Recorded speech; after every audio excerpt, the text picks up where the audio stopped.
Hi guys, good day sa inyong lahat. So ayan, may nagtanong dito si Sir. Baka mayroon kayong pick up. So meron kami ditong apat na pick up guys.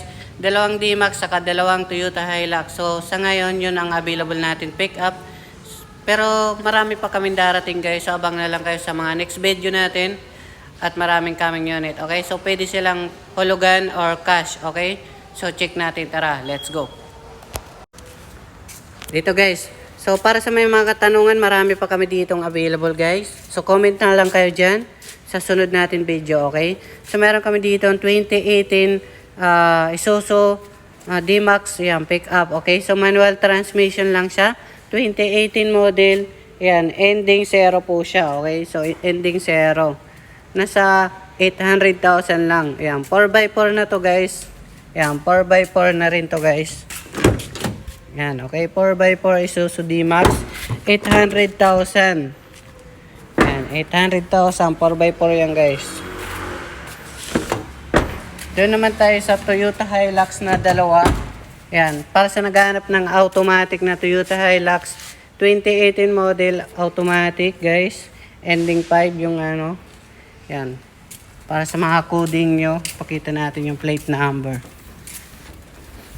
Yan, okay. Yan, para sa mga naghahanap ng Toyota Hilux na pick-up na automatic is nasa halaga siya ng 980,000. So, pwede rin siyang financing guys.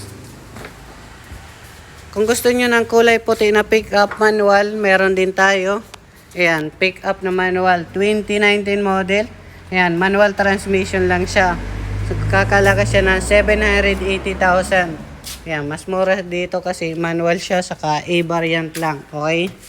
Yan, nakaganyan lang yung mags niya kaya mura.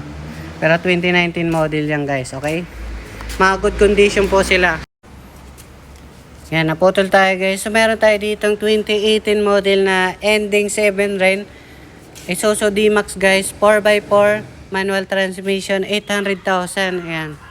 Okay, so 800,000, 4x4 din to guys. Yan.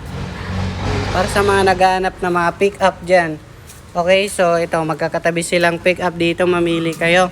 Tapos marami pa kaming darating guys, so ayan. Mag-budget lang kayo mga 200,000 pataas, may sasakyan na kayo. Okay, so mga atak lang sila ng bangko, mga company car rin yung iba. Ayan. Pwede rin silang mga hulugan guys, so ulitin ko. Ayan, mag-comment na lang kayo dyan sa mga hinahanap nyo sasakyan. So, ayan, thank you guys.